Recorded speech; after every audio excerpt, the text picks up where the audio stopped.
Hello, I'm Barry Edelstein, Erna Fincy Viterbi, Artistic Director of the Old Globe in San Diego, California, and I'm delighted to welcome you to the fourth and final episode of our program, Thinking Shakespeare Live, Infinite Book.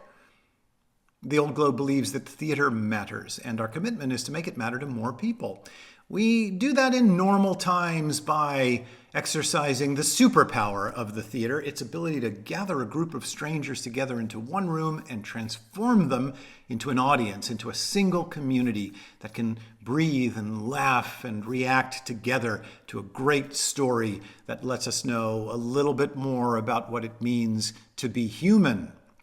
Well, during the ongoing COVID-19 pandemic, the theater's superpower is a little compromised by a virus who likes nothing more than a group of people gathering together in close proximity.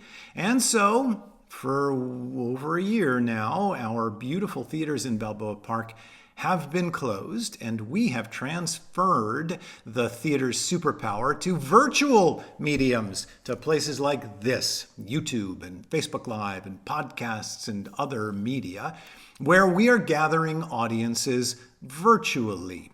And so here I am still in world headquarters in exile of the Old Globe, also known as my dining room, talking to the internet about Shakespeare.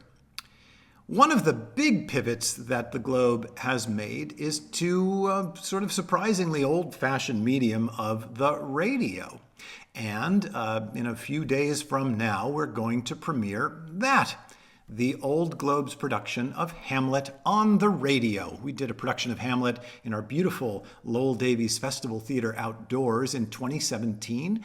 Very successful production. And we've gathered the company led by that wonderful actor, the great Grantham Coleman, in the title role. And they've all come back, and we have recorded a version of the show for the radio, which we will release to celebrate Shakespeare's birthday a week from now, as I'm recording this.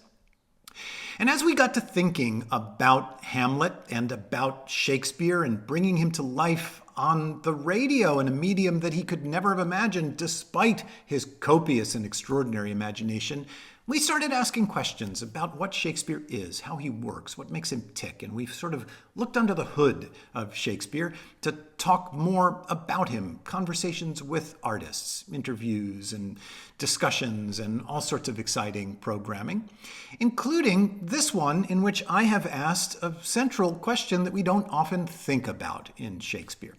How did Shakespeare's plays travel 400 years from his quill pen to our stage? Hamlet was written in 1602, published for the first time in 1603.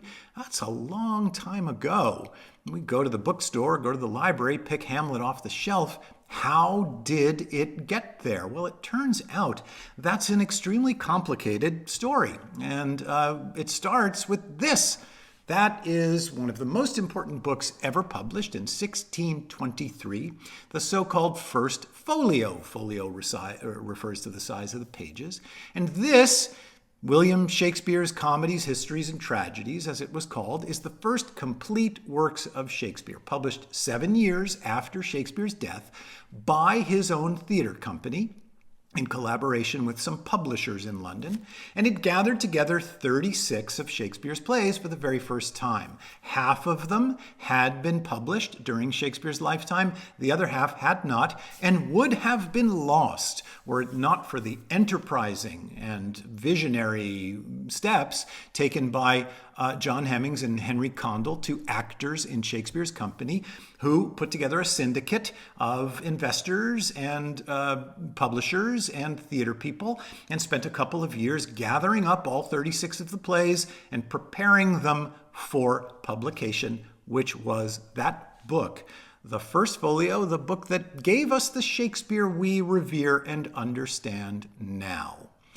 Some of what I've been talking about has been about how Shakespeare got from his quill pen to this book, and I've also been talking about how we got from this book in 1623 to now. It's an infinite book. In nature's infinite book of secrecy, a little can I read, says Shakespeare in Antony and Cleopatra, one of the plays, by the way, that appears only in the First Folio and would have been lost had this book not been published.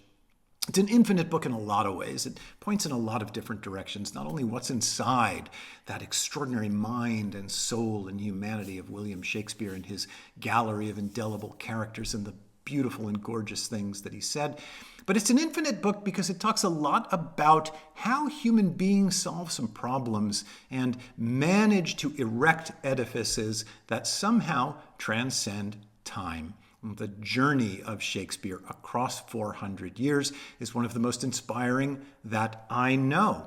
And so I've put together a series of discussions about it. We started by talking about who was there in Shakespeare's world. Who were the people who put the book together? What were the customs and the traditional views about the difference between theatrical performance and publication? What were the financial arrangements between the theater companies and the publishers? In episode 2, I talked about the labor-intensive process of putting one of these books together, the many years that it took to create the 900 pages of this book that was printed in somewhere between 750 and 1,000 copies, only 235 of which survive 4 centuries later. It's about setting up each little letter on a frame, smearing them with ink, pressing paper down, a very, very complicated process.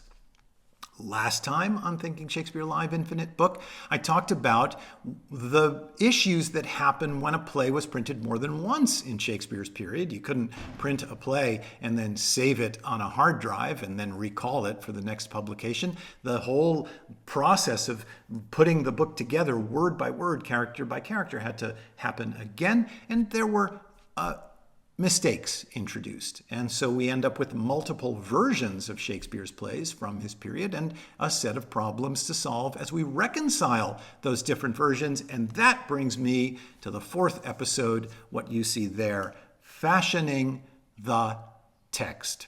And today, what I'm going to talk about is once we have all this material that was published during Shakespeare's lifetime and in 1623, how did it end up finding its way into coherent, recognizable versions of the plays that we take and put on our stage or on the radio today?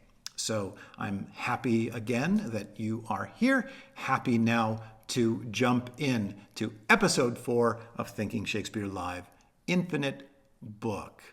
Now, you might recall from last time, the First Folio, as important a volume as it is not without its flaws. We talked about typos, right? Remember, there was a compositor, a typesetter, setting up little blocks of letters backwards and upside down so that they would come out right side up when they were printed, and they're typos.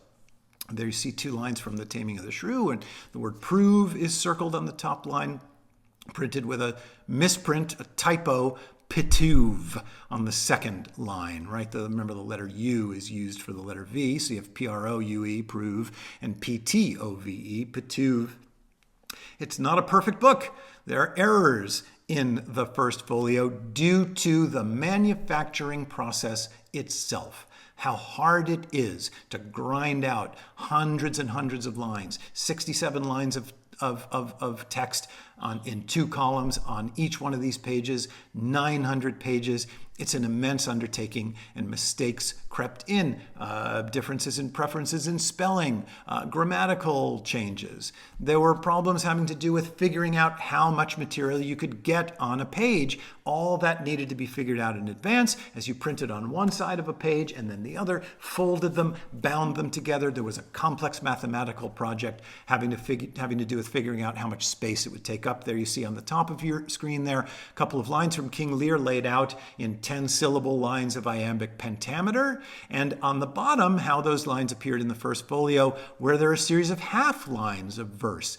So Shakespeare wrote them one way, but in the printing house, they were laid out another way, changing the kind of structure of the way that the lines play out because of the exigencies of the physical process of manufacturing a book. So mistakes get introduced by the technology itself, in addition to the people who use that technology.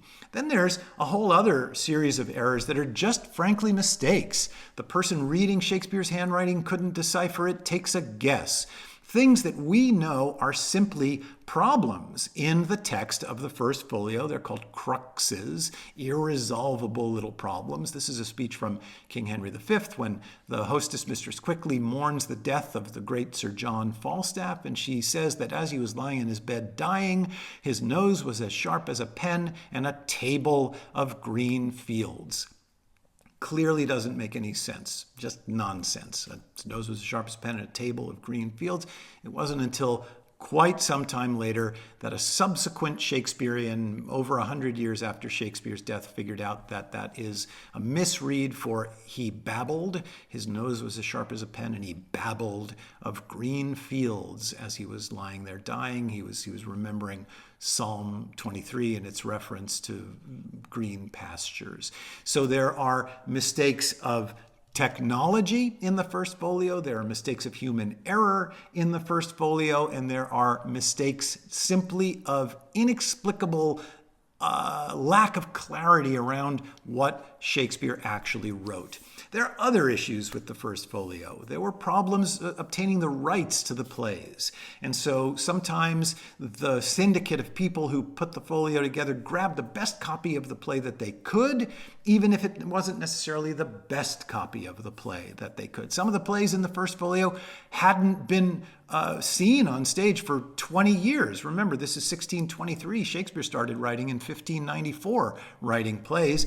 And so they had to dig through copies, file boxes, old shelves, storage areas in the theater company and the Globe Theater to find copies of a play from a long time ago. And so the copies of the plays themselves that are in the folio are sometimes not at the highest quality. Some are. Some have the feel of carefully produced, carefully thought through, smooth, even cut. The Scottish play is an example, very short. It really reflects a cleanly, thoughtfully edited version of that text, and others are sprawling messes, frankly. There's a whole other category of, Shakespeare wrote collaboratively with other playwrights throughout his career, and specifically in the last decade of his career, but the collaborative plays are not in the First Folio for goodness knows what reason, having to do with rights and permissions and legal issues and stuff like that. So it's an infinite book, but it's not a perfect book. And nowhere is that more true than in the case of the plays that exist both from Shakespeare's lifetime and also from the First Folio of 1623. So there's Hamlet, the play of the hour, the play under discussion, as it appeared in the First Folio of 1623. But it was the third time that the play had been printed. There's the title page on the left of the First Folio in a quarto. A quarto is a smaller version than a folio where the paper is folded twice and you get 4 pages and 8 sides, as opposed to a folio where its paper's folded once and you get 2 pages and 4 sides. So the quarto has twice as many pages and it's smaller. So there's the quarto of Hamlet in 1603, forgive me, as it says. Barry, you can read that, 1603. And then there's the second quarto 1 year later in 1604, and there's a little note on the title page saying that this version is enlarged to half as much again. The first quarto of 1603 is very short. It's full of mistakes and problems. Characters have different names. Some of the dramatic events are a little different. The 1604 quarto is much, much longer. There are all sorts of different lines and scenes and ideas, and that text is substantially the same as the 1623 folio, but with hundreds of individual word variations and a bunch of lines that are in it in one and not in the other. So 3 Hamlets. There's 3 versions of To Be or Not to Be. From the first quarto of 1603, where it says to be or not to be, I, there's the point. To be or not to be, I, there's the point. So it says in the first quarto of Hamlet, 1603, corrected to be or not to be, that is the question in 1604. It stays that way in 1623, but there are a good half a dozen different words in the 1623 to be or not to be versus the 1604. to be or not to be. Very interesting problem. There's a theory that the first quarto was sort of bootlegged into production because Hamlet was successful. A publisher saw an opportunity to make some money and quickly hustled a version of the play. There were legal actions taken, and then Shakespeare's Theatre Company introduced a corrected version the following year. A lot of different competing theories about how that so-called bad first quarto came to be. There's the second quarto, 1604 version of Hamlet's death, where he famously says, "The rest is silence," just below the halfway point in that little selection. Well, look at what happens by 1623. "The rest is silence. Oh, oh, oh, oh." Not much silence in that death if you're going to groan "oh" 4 times. So lots of different things happen between the surviving 3 versions of Hamlet. Well, which one should we do? How do we take these 3 surviving versions of the play and somehow have them all make sense together and figure out which is the one we're going to read, which is the one we're going to produce at the Old Globe? Well, the answer to that is the Shakespeare editor. There is a long history going back right to John Hemmings and Henry Condell, the people who picked the versions of the plays to print, where someone had to edit Shakespeare, make decisions about what text actually went to print and what text did not. And what I'd like to share with you now is a very brief history of the centuries of Shakespeare editors, without whom I could not do my work as a director. I need to start with some words. I need to start with a text. The Shakespeare editor is the one who brings them to me. After John Hemmings and Henry Condell, the next editors of Shakespeare were a group of people who brought the second folio out. So there was a first folio in 1623. And then there was a second folio in 1632. The second folio was published by a descendant of one of the publishers of the first folio, but the personnel in Shakespeare's Theatre Company didn't have anything to do with it. It has the same 36 plays in it, but there are about 1,700 word differences, corrections that somebody chose to make or thought to make. Did somebody realize, well, you know what, that thing about a table of green fields, that doesn't make sense, and fix it? Did they respell something? Did they fix an obvious error? 1,700 different places in the second folio where they made corrections relative to the first. The second folio, by the way, has a whole other distinction in the history of literature, which is it is the first book in which a poem by John Milton was published. John Milton, the great English poet, wrote a poem in honor of Shakespeare. It was published in the preface to the second folio, the first time that Milton reached print. The third folio of 1664, we're now 41 years after the first folio, goes the second folio one better, puts 7 additional plays into the volume that it claims are Shakespeare's. One of them is Pericles, reaching folio for the first time. That's considered one of the gems of the Shakespeare canon, a minor masterpiece, a play that people love. Reached folio publication for the first time, 1664, nearly 50 years after Shakespeare's death, in the third folio. The other 6 plays that are included in the folio are generally considered to be apocrypha. Some have snuck their way into the Shakespeare authorship illegitimately, although there's even some scholarly debate about that. One more folio is the fourth folio, put together in 1685. We're now a very long time after Shakespeare's death. Nobody is still around who put the first folio together.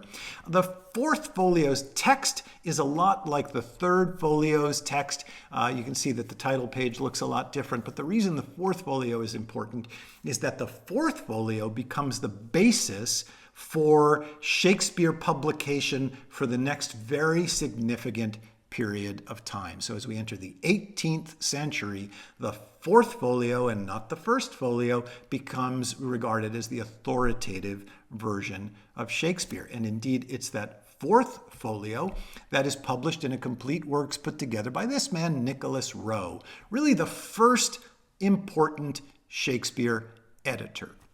His edition there, Nicholas Rowe's, was published in 1709, and it's characterized by a lot of very interesting things. First of all, he carefully edited the whole text, so he went through and cleaned it up a little bit, tried to make sense of what were obvious errors, regularized certain features of it, spelling, punctuation, so on, intervened in it to make it a little bit of a cleaner text when he published it. He put stage directions in it, which the First Folio and the second and third and fourth really don't have very many of.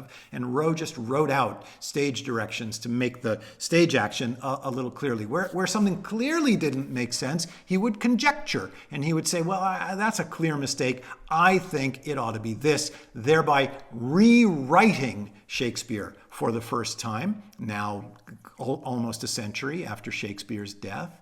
And he also included a little biographical sketch of Shakespeare. So Nicholas Rowe, the granddaddy of Shakespeare editors, really started a trend of a scholarly, thoughtful, considered approach to Shakespeare editing way back in 1709. And there's the title page of Rowe's edition of Shakespeare. The next major figure after Rowe is this fellow, Lewis Tabald. Tabald was a playwright himself, as was Rowe, by the way, and he felt very free to get in there and make some changes in his edition, which was published in 1733. And there you see Theobald's version of the plays of the edition of Shakespeare. Most people think of him as the first Shakespeare scholar, Lewis Theobald. And the reason is that what he did is he went through and he compared that Fourth Folio to the 18 plays that had been published in quarto during Shakespeare's lifetime and started doing what's called collating, taking all the existing copies of a Shakespeare play and comparing them to each other and starting to make choices between the different or among the different versions that survived by the period. Tabald also did some important work on Shakespeare's sources, started writing down, oh, Shakespeare must have read this work of history, or he must have known that play. That's the scholarly work that we recognize in English departments today. Tabald was the first to do that. And he also made an early attempt at a chronology of Shakespeare's work, putting that together for the first time. So that's why we think of him as the first Shakespeare scholar. He really went about this through careful research, through archival research, and through steady, thoughtful, deeply analytical preparation as Lewis Tabald put his edition together. There are a bunch of other important editions up till now, but a landmark and a milestone in Shakespeare scholarship came when that friendly-looking fellow, Dr. Johnson of the famous dictionary, Samuel Johnson, the first important English dictionary that was published, he put his Shakespeare edition out in 1765. Took him decades to put it together, and people beat him up over how long. He kept promising it was going to come out, and he was often made fun of and criticized for taking so long to get his Shakespeare edition out. Extraordinary guy. When I was at college in Oxford, I was a student at Pembroke College, which is where Johnson studied, and so I've often felt a certain affinity for him and read a lot about his life. Obviously, Samuel Pepys wrote about his life. An extraordinary figure, just giant, larger than life. And his text of Shakespeare in his edition of 1765 is not really the main point about Johnson, and there's his book. The real point about Johnson is he wrote a preface to Shakespeare, in which it's a long essay in which he writes about Shakespeare as a literary critic. And a lot of what Johnson talked about the way Shakespeare thinks about the world, about the nature of truth versus fiction in Shakespeare, hugely influential, and in fact influences our thinking right up to today, 3 centuries later. So Samuel Johnson's edition of Shakespeare, hugely important because of the critical perspective on Shakespeare as a writer that Dr. Johnson introduced. The next important Shakespeare scholar, Edmund Malone. Those of you who saw my series Thinking Shakespeare Live, The Sonnets, know that I love Edmund Malone. I talked about him a lot. He put out a 10-volume Complete Works of Shakespeare in 1790. There you see it. He was the first to put the sonnets in to Shakespeare's complete works. There had been editions of the sonnets published subsequent to their publication in 1609, but Malone now wrapped them into the complete works. Malone was the first to really talk about Shakespeare's theater and go into archival records of theater production in Shakespeare's period and talk to us about how theater was produced in Shakespeare's time. Malone rethought about the chronology of Shakespeare's plays and how they related to his life, and conjectured about Shakespeare's life in relation to his plays in his version. And he is one of the absolute giants, maybe the most important of the 18th century scholars of Shakespeare. Which brings us into the 19th century, when that fellow, Isaac Reed, did something important. He published something called a Variorum edition. Now, this is a big 19th century idea. We have the internet in the 21st century. In the 19th century, they had the Variorum, which is, they thought, the 19th century English, thought that it was theoretically possible to gather everything that had ever been thought about a subject between the two covers of a book. And so there were Variorum editions of various things. A lot of work done on the Bible and other religious writing, scientific stuff. And Reed was a guy who thought, I'm going to take everything that's been thought about Shakespeare by all those other fellas that I've already just described, and I'm going to publish that in one volume. So the Variorum has the texts of the plays, and then it has little snippets of essays, writing, little notes that say, well, Rowe thought that, and Johnson thought that, and Malone thought that, and it's all compiled in this gigantic Variorum edition in 1803. It's many, many volumes, and there you see Isaac Reed's Variorum with a very strange-looking picture of Shakespeare, who, styles change over time. That's what they thought he might have looked like in the 19th century, as opposed to the 16th, when the famous engraving in the First Folio. Now, Variorum brings us to the first important American version of Shakespeare. All those other fellows are English. That gentleman there is one of my all-time favorites in the history of Shakespeare, H.H. Furness, Horace Howard Furness. He was a Philadelphian and a lawyer, and there was, still is, a Shakespeare Society in Philadelphia. It was lawyers who were the great Shakespeare experts in this period of time because they used Shakespeare to hone their rhetorical skills. Lawyers need to go into court and make arguments, and so language and the use of language is very much a tool of the lawyer's trade. Lawyers found that if they studied Shakespeare, they could hone their skill at making argument. And that's what Furness did. He was a lawyer. His father was very, very rich. His father died and left his fortune to his son. And when Furness inherited his father's money, he quit the law and devoted himself full-time to Shakespeare because he loved it so much from his acquaintanceship with Shakespeare in the Philadelphia Shakespeare Society, that he just said, okay, I'm going to do this. And he became one of the most important, the first really full-time professional thinkers about Shakespeare in our country. I love the Furness Variorums because he's very cantankerous. He's fun to read because he'll say, oh, well, here's what Dr. Johnson thought, and that's total balderdash. This is the thinking of a dunce. And, it is this incredibly amusing, entertaining tour through everything that anybody thought about Shakespeare. You can see that copious giant library where he worked. And he's got this tremendous inability to suffer fools and this great conviction that he's right and a tremendous wit about him as he puts other people down and puts his plan forward. I own a bunch of the Furness Variorums. I absolutely love them. I use them all the time when I work on Shakespeare. He's absolutely one of my favorite. There you see the title page of the Furness New Variorum edition, the first very important American Shakespeare published in Philadelphia. There again, more of the copies of the Variorum. You can buy them, you can get them on eBay, you can get them at a used bookstore. The next major American is somebody we talked about in the last episode of Thinking Shakespeare Live Infinite Book, Charlton Hinman.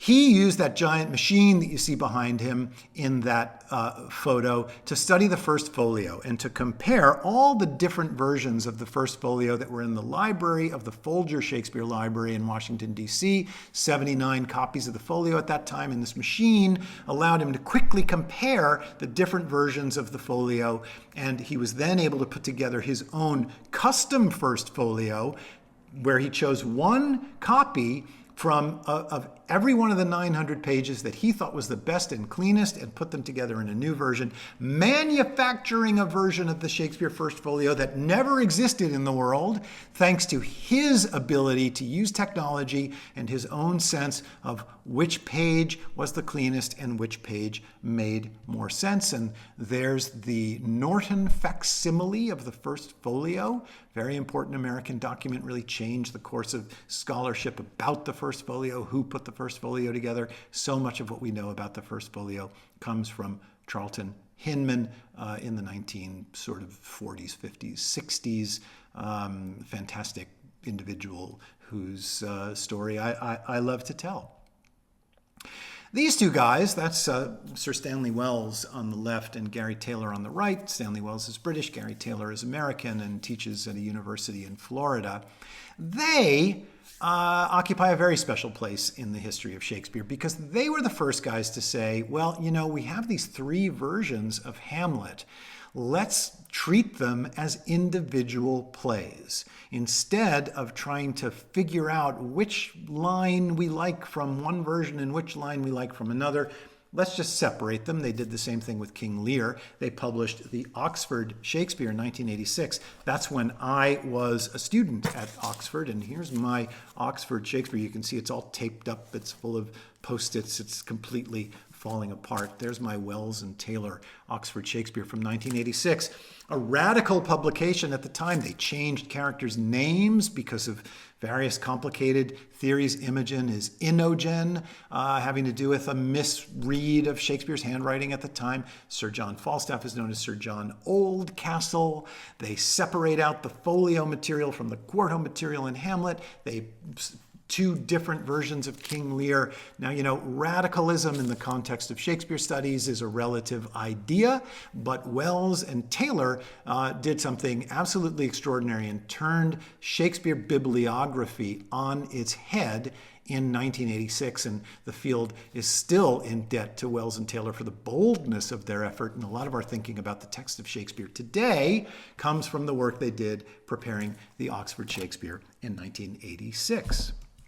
So there they are, Stanley Wells and Gary Taylor. That man there, Stephen Greenblatt, one of the most important Shakespeare scholars at work today. James Shapiro is one, Stephen Orgel is another, Marjorie Garber is another.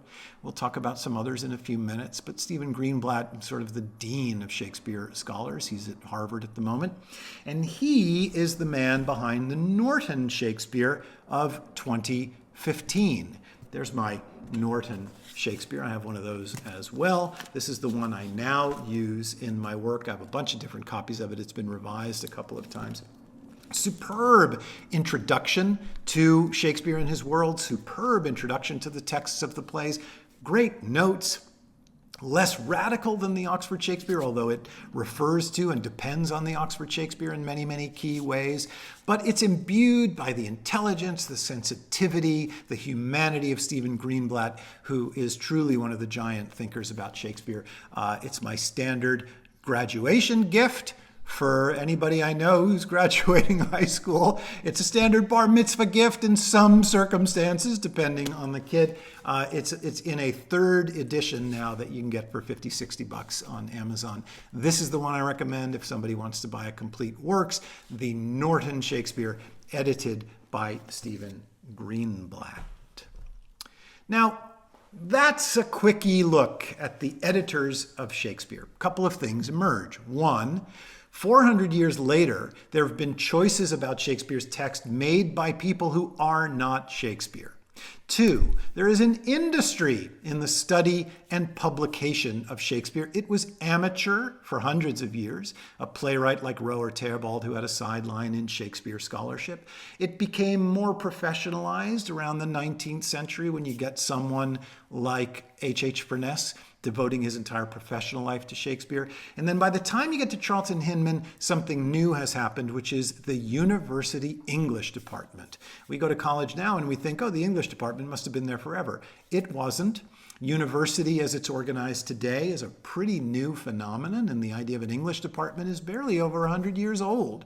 So the idea that there's a cadre of professionals who spend their careers thinking about the arcane historic material of Shakespeare, figuring out, should this be the word daws or should this be the word doves? And if it is the word daws, why is it the word daws instead of doves? How did it get to be doves in this other edition of Shakespeare's play? That's a case in point from Othello, where Iago talks about wearing his heart on his sleeve for daws to peck at in one version and for doves to peck at in another. Somebody has to choose between daws and doves. It's a PhD in English literature at a university. That's where Shakespeare lives now when he's not in the theater. Very different from the first 300 years after Shakespeare's life. But there's one other thing about the world of Shakespeare scholarship.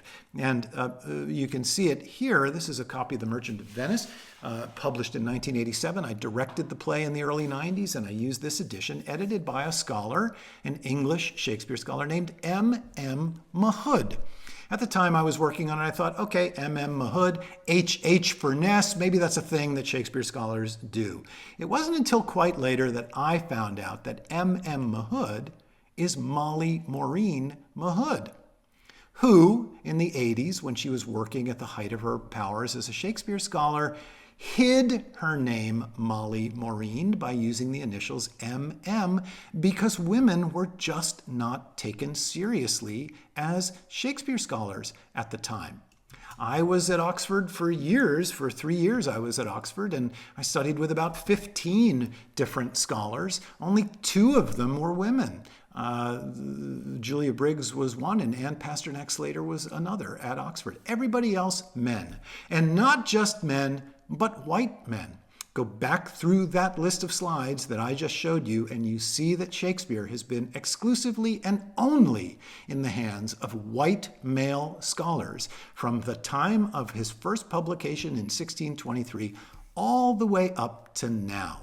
M.M. Mahood is part of a new cadre of female Shakespeare scholars. The most important Hamlet that's out today is edited by a woman. There are many, many women doing Shakespeare.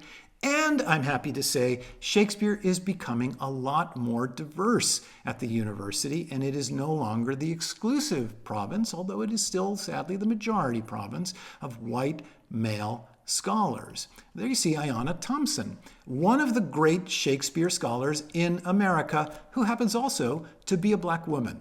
Ayanna Thompson's in Arizona and is an important thinker, writer, historian, commentator about Shakespeare. Truly, if I were to put together a list of the top 5 scholars of Greenblatt and Shapiro and Orgel and Garber, I would put Thompson in that same group. This just wasn't true when I was in graduate school 30 years ago, but it is true now. There's Kim F. Hall. She's at Barnard College at Columbia University, a major Shakespeare scholar, again, who happens to be a black woman. So the world of Shakespeare scholarship has become significantly more diverse over the course of my own career, just as the theater has become more diverse. When I was first working in New York City and teaching drama at the Juilliard Drama Division, there were 1 or 2 students of color in the class. Now the classes are majority or at least half students of color. We've seen that in every area of Shakespeare, including in Shakespeare scholarship. And so I asked myself as I was preparing this program, just off the top of my head, could I put together a list of a dozen BIPOC Shakespeare scholars, black, indigenous people of color? And this is just a few minutes of me thinking and going through my bookshelves. And there you see a long list of people.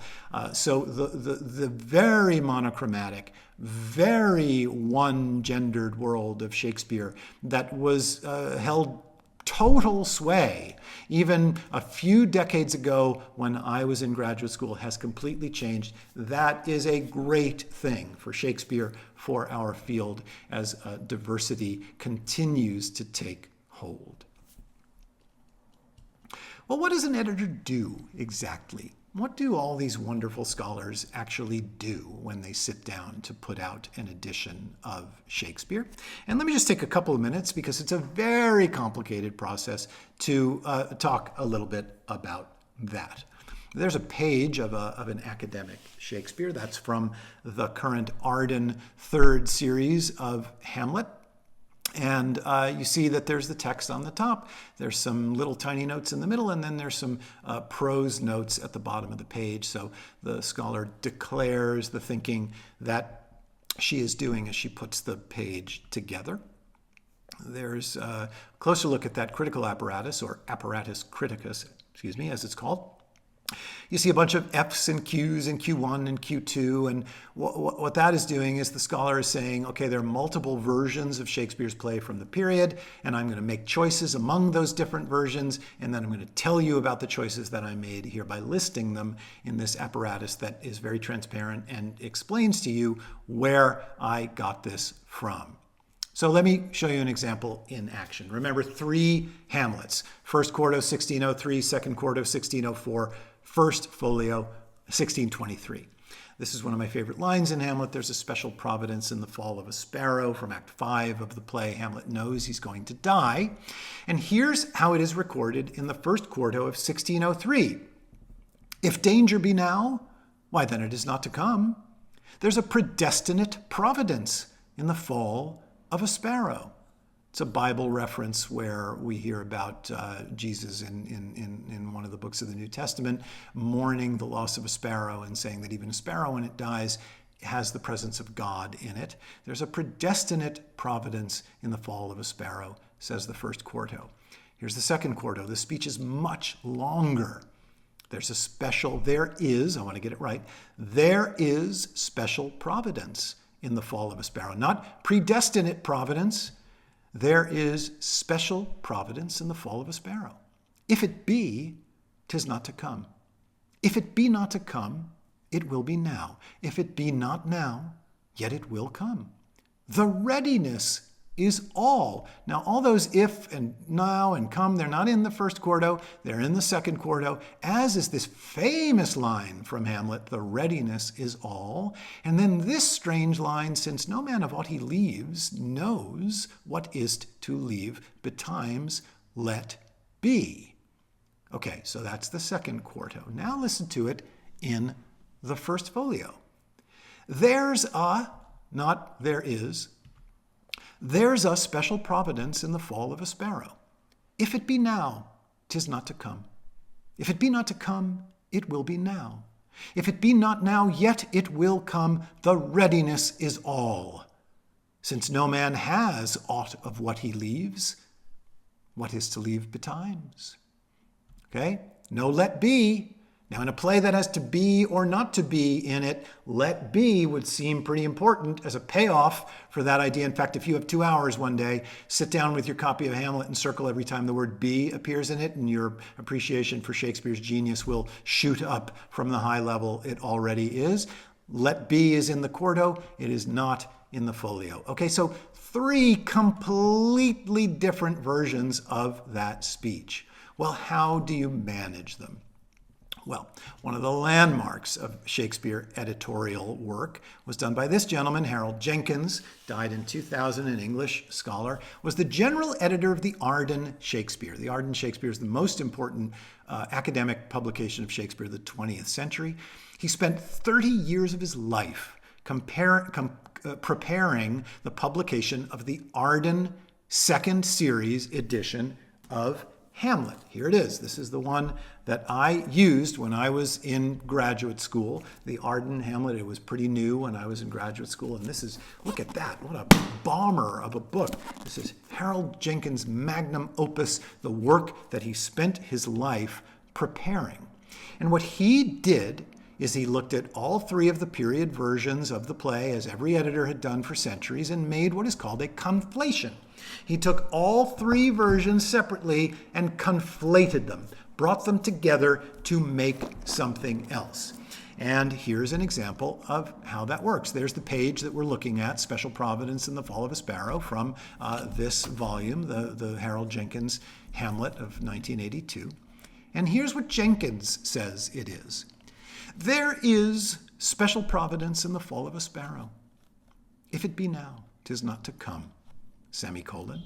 If it be not to come, it will be now, semicolon. If it be not now, yet it will come. The readiness is all. Since no man of aught he leaves knows aught, what is't to leave betimes. Let be. Now, to show you how Harold Jenkins did this, let me introduce a little color. The yellow material is from the second quarto. The white is where the various editions of the plays more or less agree. The blue is from the First Folio. The green is from the mind of Harold Jenkins. So that is a conflation. He chooses one text, in his case the second quarto was the so-called control text. That's going to be the basis of the thing. I'm going to use some of the variations from the second quarto. I'm going to flip over to the folio to get the word now. I'm going to get the word will out of the folio. I'm going to leave let be from the quarto, even it's not in the folio. And that weird line about no man knowing aught of what he leaves, I'm going to write, I'm going to find it in here, but here he writes pages about that, a long note. Here it is. Oh, yeah. Sorry. I'll get this for you. I should have put a note. There it is. Since no man of what he leaves, he writes, look at that, where he unpacks his thinking about that. And he says, here's what I think it ought to be. Here's the point. Shakespeare did not write that. Shakespeare wrote a lot of it. Shakespeare wrote something that somebody else messed up when it got published in 1603 and tried to fix when it got published in 1604. And in 1623, when they published it, the actors in Shakespeare's company said, only pay attention to this one. This is the one that's correct. But Harold Jenkins wrote what you see in green. Shakespeare did not write that speech. Shakespeare and others wrote that speech, because that is what a conflation does. And that is what the Shakespeare editor does. Now, one of the sadnesses of Harold Jenkins' life is that he published that in 1982, and then in 1986 along came Wells and Taylor, and they said, Professor Jenkins, I'm really sorry, but you got it all wrong. We shouldn't conflate the plays anymore. We should separate them. And the three Hamlets are so different from each other that we should just let them be like that. And Jenkins' own ardent Shakespeare, that he was the series editor of for decades, followed suit from the Oxford Shakespeare, dispensed with Jenkins' masterwork, and said, we're going to put out two Hamlets. In one of them, we're going to do a clean text of 1603 and a clean text of 1623. And in the other, we're going to do a text of 1604 with a little bit of conflation in it where it's obviously wrong. And so if you go to the bookstore now, you'll find 2 volumes of Hamlet from the Arden Shakespeare where they just say, we can't figure out which one it's supposed to be. So here's 2 volumes with 3 different versions of the play. Read all 3 of them, and you decide. The Arden put out a revised version of that. There you see it by Ayanna Thompson and Neil Taylor. So there you go, major woman, not Ayanna Thompson, but Ayanna Thompson, who has edited this volume. And look at this thing. It's like, 700 pages, Like Hamlet, folks. This is Hamlet. Come on. You want Hamlet? I got it. And I'm going to tell you how it is. And this is the authoritative version of that play as it exists right now, the 3rd Arden series of Hamlet, which leaves the 3 plays separated, which makes some intelligent choices about the text for when they are supposed to come together.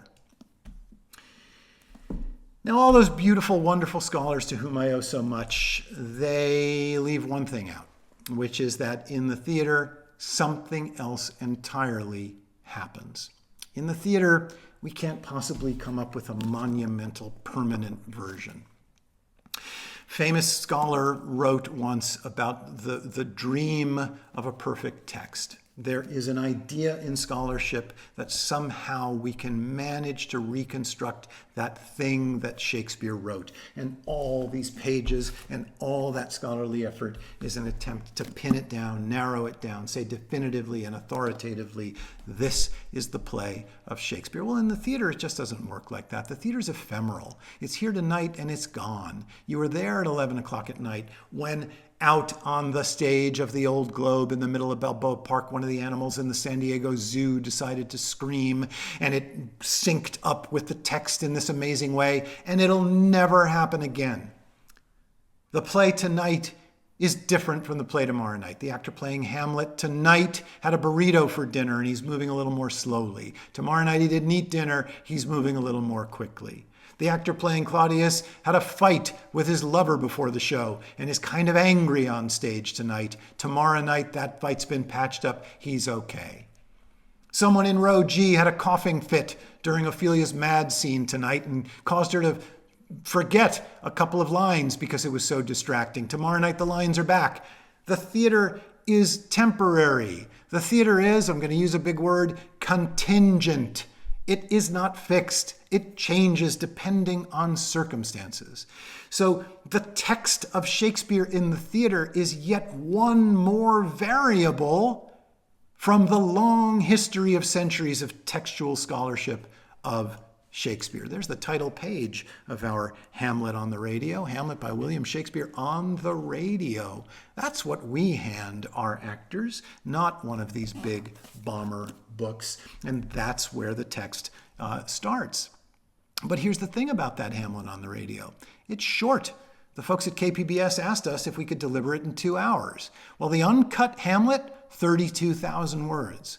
The Hamlet that we did on stage at the Old Globe in 2017, 21,000 words. Hamlet on the radio, 16,000 words. It's half as long as the play that's in the First Folio. And the next production of Hamlet that the Old Globe does will have a different set of words in it because a different person will cut the text for performance then. I've only ever seen the uncut Hamlet performed once in the Kenneth Branagh movie that's 4 hours long. I've seen 21 other Hamlets since then, and the text has never been the same twice. The stage, the study are two different places. The stage embraces the contingency of Shakespeare's text, the permanent uncertainty around Shakespeare and what he wrote. There is no dream of a perfect text in the theater. There is only the text that we are saying tonight. Now, to be sure, is it Hamlet? Yes, it's about a Danish prince whose father dies and comes as a ghost to tell him to take revenge. Does he say to be or not to be? That is the question. Yes. Does he say the readiness is all? Yes, he certainly does. But here's what he says in our radio production in the speech we were looking at before. There is a special providence in the fall of a sparrow. If it be now, it is not to come. If it be not to come, it will be now. If it be not now, yet it will come. The readiness is all. Since no man knows aught of what he leaves. What is to leave betimes? Betimes means early. Let be. We don't know anything about the life that we have. We're just guessing about what life is. So what if we die a little early? No big deal. It's going to come eventually. If not now, it will come. Let be. Well, that's substantially the text that exists in the Arden Third series of Shakespeare, but a little bit different. Because me, Grantham Coleman, we decided we were going to make our own choices about the text that we wanted to prepare. And that, I guess, is the biggest point about everything that I've been trying to talk about in these 4 episodes of Thinking Shakespeare Live Infinite Book, is that I'm part of it too. You're part of it too. Hamlet, mostly by William Shakespeare, with help, changes, and even some additional material by many, many others. The Shakespeare that has made it 400 years from his quill pen has been touched by many, many, many people, including you. We are part of a human chain of transmission of these masterpieces that connect us with our past and that extend us forward into the future. It was once white and male. It isn't anymore. It was once convinced that there was a perfect text. It doesn't believe that anymore. It once believed that you jammed these things together. It doesn't believe that anymore. 20 years from now, there'll be a whole different set of ideas about Shakespeare. But the infinite book is infinite not only because of what is contained inside of it, but because of the human connections that it represents. When I sit down to cut a version of Hamlet for production at the Old Globe, I'm in conversation with Hemmings and Condell, with Samuel Johnson, with Charlton Hinman, with Shakespeare himself, with Grantham Coleman. It is a collaborative, human, messy experience, a place of hard physical labor printing a book and of hard intellectual labor figuring out what the words mean. There is a humanity to Shakespeare. He's not a god, he's a man who wrote plays. And he was printed by people who wrote his plays out in their handwriting, and other people with bad eyesight who tried to figure out what that handwriting said, and other people who had problems at home and came to work and pressed 900 pages of his book, and then scholars who were trying to prove to the world how smart they were, and they came up with a crazy solution to a textual problem that nobody else in the world had ever solved. That is Shakespeare's infinite book. The chain of human hands, of human minds, of human hearts, of human eyes that have passed them along from 400 years ago until now. And I want to close with another big book. This is one of my prized possessions. It is a facsimile version of the First Folio made in 1807. 1807, this book was printed. There was a demand for Shakespeare folios at that point. There were very few left that had survived. They were all in private hands. People wanted their own copy of the First Folio, so a publisher in London reconstructed the thing by basically taking the same paper that the folio was made on and the same manufacturing process and put it together. I was the artistic director of a theater in New York called Classic Stage Company for 5 years, and when I left, the board of that theater presented me this book, which is my connection, my physical, personal connection, not my artistic connection, not my intellectual connection, not my spiritual connection, but my personal, physical connection to the chain of human hands that connect Shakespeare from 400 years ago until today.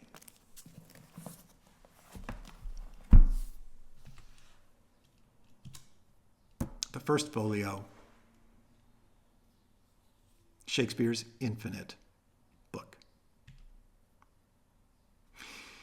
If you enjoyed this program, go to www.theoldglobe.org. Check out many hours of our online programming. You'll see all sorts of wonderful stuff there about Shakespeare and other things. If you enjoy that work, and if you enjoy this evening, please consider a contribution to our Globe Rising campaign to get us to that happy day pretty soon now, when the Globe can reopen and help us keep our people intact until then.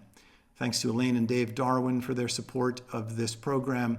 Thank all of you for spending these hours with me as I've been able to share with you my passion, my love, my connection to this material. Shakespeare's book is infinite, and there is room in it for you. Thanks. Stay safe. Be good. Keep the faith. See you at the Globe very soon.